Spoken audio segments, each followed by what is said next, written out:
People said nothing ever truly disturbed the peace in Daniel Hart's mansion until the morning the music stopped. For 20 years, the faint hum of Mary's song had filled those walls. She sang when she polished the marble floors, when she opened the heavy drapes to let the sun in, and even when she thought no one was listening. But Daniel always heard. Her voice, soft and full of warmth, was like the pulse of his home, steady, familiar, alive. Before we continue, if you love true stories that inspire, make sure you subscribe. You don't want to miss what happens here. That Monday, it was gone. At first, he barely noticed, too busy with calls, meetings, and market reports. But as hours slipped by, the silence began to whisper louder than any noise. Her teacup was missing from its place by the counter. The vase she always refilled with fresh flowers still sat empty. For the first time in years, the house felt foreign, cold, echoing, hollow. "Where's Mary?" he asked from the housekeepers. "She hasn't come in, sir," the woman replied. "Didn't call either." Daniel frowned. Mary never missed a day. Not once. Not when her car broke down. Not even when the city was flooded, and no one else could make it to work. It wasn't like her. He checked his phone, dialing her number, straight to voicemail. He tried again, then again, until the sound of the unanswered ring started to unsettle him. By evening, a strange restlessness settled over him. He told himself it wasn't his concern. She was an employee after all. But that excuse felt weak, even in his own mind. Mary had been more than a maid. She had been part of the family in all the ways that mattered. The quiet presence that made home feel like home. She was there when his children took their first steps, when his wife fell ill, when he spent long nights at the office chasing success. She never complained, never asked for anything. And now she was simply gone. Days passed, and what began as mild irritation turned into a gnawing worry that refused to fade. He checked with the other staff. No one had heard from her. Not a word, not a message. That Friday evening, unable to ignore the weight pressing on his chest, Daniel grabbed his car keys. The mansion loomed behind him, a palace of glass and gold, but it felt empty. He drove through the city, past the neighborhoods he hadn't visited in years, until he reached the one place that never fit the world he lived in, Mary's home. It was small, tucked between rows of peeling paint and weary windows. Lights flickered faintly inside. His heart pounded harder with every step toward the door. He had no idea that this single act, this simple decision to check on a woman who'd quietly given 2 decades of her life to his, would mark the beginning of a journey that would change him forever. Daniel had driven through hundreds of streets in his life, but none like these. The polished roads and manicured gates of his world now seemed like distant memories as his car rolled over cracked pavement and faded paint. The city's glow dimmed behind him, replaced by flickering lights, and the hum of life lived without excess. Mary's neighborhood was quiet, the kind of quiet that carried stories of laughter, struggle, and strength. Every step Daniel took felt heavier, his heartbeat echoing in his ears. The air smelled faintly of rain and old wood. He found her house at the end of a narrow lane, a small building with chipped blue paint and a crooked mailbox. The door was slightly open. A soft gospel tune drifted through the air, Mary's favorite kind. The voice of a choir sang about faith and grace, words that wrapped around the little home like a prayer. He hesitated, his hand hovering over the doorknob. A part of him felt like he was intruding, stepping into a life he had never truly known. But worry pushed him forward. Inside, the room was dimly lit. Faded curtains fluttered against the breeze. The smell of camphor and warm tea filled the air. And there she was, lying on a small bed tucked near the corner, wrapped in a worn blanket, her body frail, but her eyes bright as ever. "Mr. Hart," she whispered, her lips curling into a weak smile. "I didn't expect to see you here." Daniel's throat tightened. He had seen her every day for years, bustling with energy, always humming, always moving. But now, she looked smaller, fragile, like a flame flickering low. "I came to see if you were all right," he said, his voice barely steady. She tried to sit up, but her hands trembled. He quickly moved to her side, helping her lean back. Her breath came slow, shallow. Still, she managed a faint laugh. I didn't mean to worry you, sir. Just a bit under the weather. But he could see through the lie. Her skin was pale, her movements weak. How long has it been like this? He asked quietly. Her eyes darted away, and for the first time, he saw something he never expected. Shame. A few months, she whispered. I didn't want to trouble anyone. Work kept me going. I thought if I could just make it through one more week, maybe it would pass. Daniel swallowed hard. For years, he had admired her dedication, her unshakable commitment. But standing there, he finally understood the cost of it. She hadn't been loyal because of a paycheck. She worked out of pride, out of love, out of a quiet dignity that didn't ask for pity. She looked up at him again, her voice barely audible. I didn't want to be seen as weak. That single sentence cut deeper than any truth he'd ever heard in a boardroom. Daniel felt a sting behind his eyes, guilt, sorrow, and something else. Something unfamiliar. He pulled a chair close and sat beside her, the gospel tune still playing softly in the background. For the first time in a long while, Daniel Hart, the man who commanded corporations, simply sat in silence, listening to the fragile heartbeat of humanity he'd long forgotten. Night fell slowly over the small house, wrapping it in a stillness that felt sacred. The city light shimmered faintly through the window, but in that quiet room, time seemed to pause. Daniel sat in the worn chair beside Mary's bed, his mind heavy with thoughts he couldn't yet untangle. He had faced hostile boardrooms, ruthless investors, and financial storms, but nothing had ever made him feel so powerless as watching the woman who had held his family together slowly fade before his eyes. Mary's breathing was steady but shallow. She turned her head slightly toward him, her eyes soft but sharp with awareness. "You shouldn't have come all this way," she said weakly. He shook his head. "You worked for me for 20 years, Mary. I should have come sooner." A faint smile curved her lips. "You were busy, sir. Important men always are." The words hit him harder than she meant them to. He wanted to explain how he buried himself in work to provide, how the pressure never stopped. But the excuses sounded empty even in his own head. He stayed silent. Mary looked toward the radio, still humming a gospel hymn, its static blending with the soft night air. "That song reminds me of my mother," she said. "She used to say God doesn't forget those who serve with love. I held on to that every day."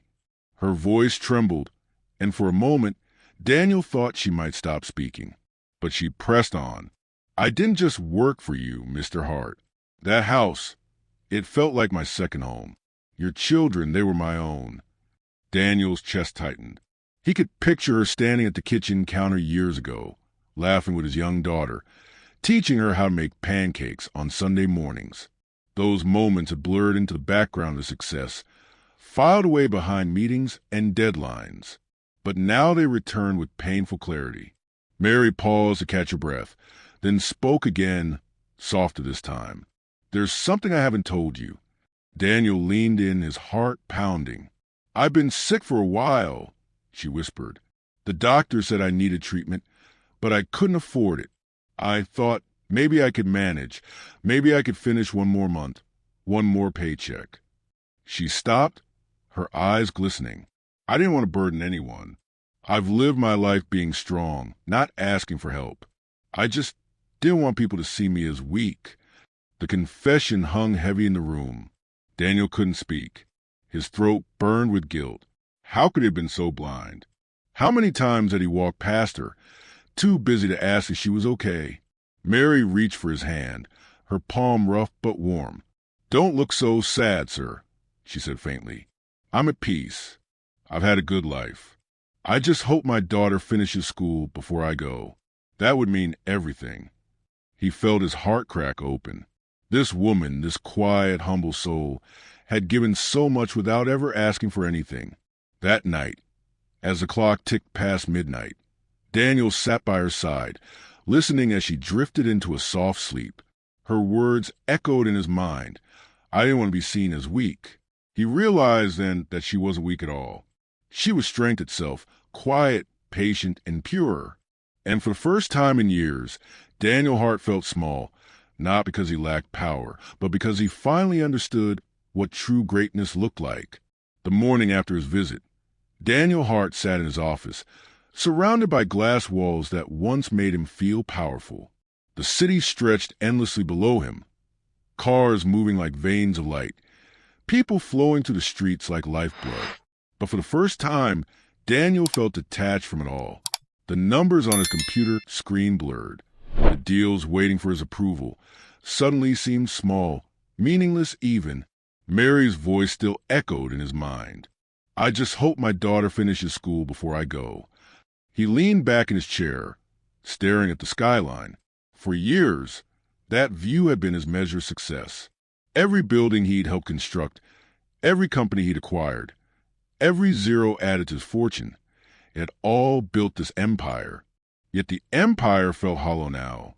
What good was all of it, he thought, if it couldn't ease the pain of one woman who had given him nothing but loyalty and love? He pulled out his phone. The first call wasn't his assistant or his board. It was to a hospital, then another to a lawyer, then a university. He didn't think twice, didn't hesitate.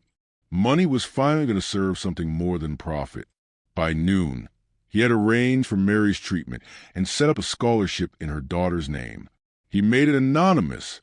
He didn't want credit, only peace of mind. Still, there was a knot in his chest, a quiet ache that whispered he was too late. That evening, Daniel drove back to the little blue house. The same gospel song played faintly through the open window, just as it had before. When he entered, Mary was sitting upright this time, a wool shawl wrapped around her shoulders. She smiled when she saw him, her eyes lighting up like embers refusing to die. "You came back," she said softly. "I told you I would." She gestured for him to sit beside her. The air smelled faintly of chamomile and old wood. Outside, children's laughter floated down the street. Inside, there was only quiet, a sacred, heavy quiet that carried more meaning than words ever could. Daniel took her hand gently. "Mary," he began, his voice low, "I've made arrangements for your care, and for Ruth." Her eyes widened slightly. "You didn't have to." "I did," he interrupted, shaking his head. "You've spent your life taking care of others. You took care of my family when I wasn't there to do it myself. Let me do this for you." Tears glistened in her tired eyes. "Mr. Hart," she whispered, her voice trembling, "I never expected—" He squeezed her hand. "You've done enough. Now it's my turn." For a long while neither spoke. The radio hummed quietly in the background, filling the silence with a soft hymn. The light from a window painted them both in gold, as though the fading sun itself was bearing witness to the moment. Before leaving, Daniel looked at her one last time and said, "You won't leave this world worried, Mary. I promise you that." Her lips quivered into a faint smile. "Then I can rest easy." As he stepped outside, the evening breeze brushed against his face, and he realized something had shifted inside him. This wasn't charity. It was redemption. For all his years of success, Daniel had finally made the one investment that truly mattered: humanity. The days that followed felt softer somehow, slower, more fragile, as though time itself was treading gently around Mary's home. Daniel found himself visiting often, each time staying a little longer than before. He brought flowers, fresh fruit, and sometimes just his quiet presence. The hospital visits were arranged, the doctors attentive. Yet even with all the care money could buy, Daniel could see that her strength was slipping away, one breath at a time. Mary never complained. She met each sunrise with the same gentle grace that had guided her through life. Sometimes she would hum her favorite hymns, her voice faint but steady, filling the room with something that felt like peace. One evening, as the sun dipped below the rooftops, Daniel arrived to find Ruth, Mary's daughter, sitting beside her mother, holding her hand. Ruth looked up when he entered, her eyes red from crying, but her smile polite and grateful. Mary's breathing was light and uneven, but her eyes brightened the moment they found him. "Mr. Hart," she whispered. "You're here." He nodded quietly and pulled a chair beside her bed. "Always," he said. Ruth excused herself to prepare tea, leaving them alone. The room was dim, lit only by the orange glow of the setting sun. The walls seemed to absorb the silence, holding it close like a secret. Mary's thin fingers reached for his hand, and he held them carefully, afraid his touch might break her. She studied him for a moment, really looked at him, and then said, "You've done so much already, but promise me something." "Anything," he said. "Tell Ruth," she said, her voice trembling, "that kindness still exists in this world. Tell her not to lose faith in good people." She paused, her eyes glistening with tears. "And tell her to forgive life for being hard. It was never meant to be easy, just meaningful." Daniel swallowed hard, unable to speak. He wanted to tell her how much she had taught him, not through words, but through the way she lived. Her humility, her patience, her unspoken strength. She had carried his home through storms, kept his family grounded, and somehow managed to keep faith alive when he'd long forgotten what it felt like. Mary gave a soft laugh, her voice barely a whisper. "You know," she said, "I used to think I was just a maid. But looking at you now, I realize I had a bigger job, keeping hearts from going cold." He felt his eyes sting. "You did," he said quietly. "You still do." The room grew quieter. The gospel music from the radio faded into a whisper. Mary's hand, still resting in his, grew lighter. She took one last breath, her face peaceful, almost smiling, as if she'd simply drifted into sleep. Daniel sat there for a long time, staring at the woman who had taught him more about love than all the lessons life had ever given him. Outside, the wind stirred gently through the trees, carried with it the soft hum of the world moving on. He stood, brushing away a tear he didn't bother to hide. "Goodbye, Mary," he whispered. "You've done enough. Rest now." When he stepped outside, the sky was painted gold and purple, the kind of sunset that Mary would have paused to admire. For the first time in years, Daniel stopped to watch it too, and in that quiet, burning light, he realized that some goodbyes aren't endings. They're beginnings, of change, of grace, of something eternal. The morning of the funeral arrived with a quiet gray sky, the kind that seems to carry both sorrow and peace at once.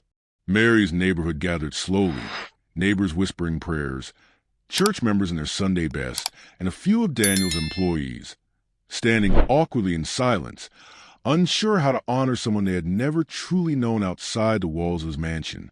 Ruth, Mary's daughter, stood beside the casket, her hands clutching her mother's favorite hymn book. Her face was streaked with tears, but there was a quiet strength there, a reflection of the woman who had raised her. Daniel watched from the back, feeling the weight of every lost moment. Every time he had overlooked the person who had kept his family whole. The service began with soft music, the congregation murmuring prayers. Daniel noticed how people smiled faintly as they remembered Mary, her gentle laughter, her stubborn spirit, the way she had quietly cared for everyone around her. He realized then that her life had left marks far deeper than money, far stronger than titles or positions. After the service, Daniel approached Ruth cautiously. She looked up at him, her eyes wide with curiosity and grief intertwined. He handed her an envelope, careful to steady his own trembling hands. Inside were documents for a scholarship in her name, the deed to her small home, and a personal letter he had written. Ruth's fingers trembled as she opened it. Her eyes scanned the words, reading the truth of her mother's life through someone else's eyes. Tears welled and spilled down her cheeks as she looked at Daniel, voice barely a whisper. "She always said you had a good heart." Daniel swallowed, the lump in his throat catching. "Your mother's love," he said quietly, "was the truest wealth I ever knew. Let her legacy be your strength." Ruth hugged him tightly, the kind of hug that says more than words ever could. It carried grief, relief, gratitude, and a fragile hope that life could continue with meaning, even after loss. In that embrace, Daniel understood something fundamental.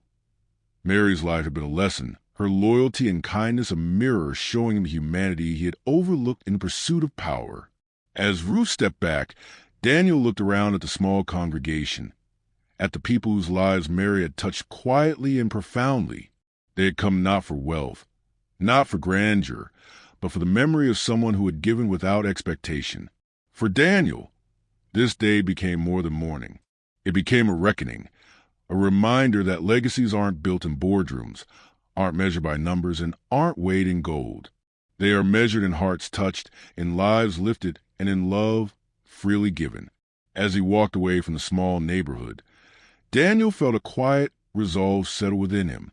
Mary's story would not end here. Her teachings, her courage, her unwavering kindness, all that would live on in Ruth in him, and in every act of goodness they could share with the world. And in that moment, Daniel Hart, the man who had chased empires and fortunes, finally understood the wealth that mattered most, the wealth of love, compassion, and a life well lived. Years later, the city skyline gleamed beneath the rising sun, just as it had every day of Daniel Hart's life. But on this morning, the towers and glass facades felt smaller, almost insignificant, compared to the moment he was about to witness. He sat quietly in the crowd of a modest auditorium, dressed simply, watching a sea of proud faces. Today was not about wealth or power. Today was about a promise kept. Ruth, Mary's daughter, walked across the stage in her crisp white nursing uniform, her diploma clutched tightly in her hands. Every step she took carried the weight of a mother's love, sacrifice, and unfulfilled wishes. Daniel's chest tightened. He remembered the fragile woman who had spent her life giving without asking, the small blue house, the gospel tunes, the whispers of hope, and how he had promised to ensure her dream lived on. When Ruth turned to accept her diploma, her eyes sought Daniel's. She didn't need to speak. In that glance, he saw gratitude, love, and a quiet affirmation that Mary's wish had been honored. He stood, clapping quietly, his heart full, feeling something he had never truly felt in all his years of success: humility. After the ceremony, Ruth stepped down and approached him. Her eyes were shining, tears welling, but her smile radiated a joy that was almost painful in its beauty. She handed him a small envelope. Confused, he took it, opening it slowly. Inside was a photograph of Mary, radiant in her final days, and a simple note written in his own hand years ago. "She's proud of you." Ruth hugged him tightly, and in that embrace, Daniel felt the final weight of the years lift from his shoulders. "You kept your promise," she whispered. He shook his head softly, a gentle smile breaking across his face. "No," he said, his voice low. "Your mother did. I just followed her light." The auditorium erupted in applause for the graduates, but Daniel barely noticed. He was lost in memory. The small room where Mary had first confessed her struggles, the nights he had sat beside her bed, the words he had promised to keep alive. Every memory was a reminder of the true lesson she had given him, that life's greatest value is measured not by fortune, but by love and devotion. Outside, the crisp autumn air carried the faint scent of flowers and distant city life. Ruth looked up at him again, her smile steady, proud. Daniel felt a quiet peace settle over him, the kind that comes only when a debt of heart has been paid.